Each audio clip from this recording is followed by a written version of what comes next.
Mike, how big of a surprise was this that Stanley Fischer stepped down? It was a major surprise. His term is up in June of next year, so everybody thought that he would stay on. And because it was likely that Janet Yellen might not be reappointed, that he would be the bridge to the new chairman to help the new chairman get integrated into the Open Market Committee and the Fed's business. Talk to me about Cohn, because you said this earlier that you didn't expect Gary Cohn to be nominated as the next Fed chief. And according to the Wall Street Journal here, they're saying Trump's not likely to nominate him. Yeah, I haven't read the details of the story, but apparently it's based on his interview with the Financial Times, at which he complained about the president's behavior after Charlottesville, and that disappointed Donald Trump. Now, we know that Trump is mercurial and he could easily change his mind.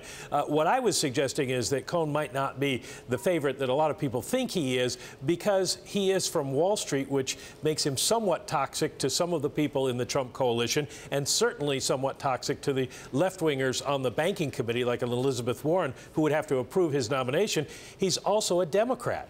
And if Republicans are out to get Janet Yellen because she's a Democrat, not necessarily because of the policies she's followed, but they want to put their own person in there, they might not be very receptive to another Democrat being nominated. This is the bipartisan era, isn't it? Right, but I thought everything changed today, of course. So. I thought their opposition to Janet Yellen was because of her stance on regulation.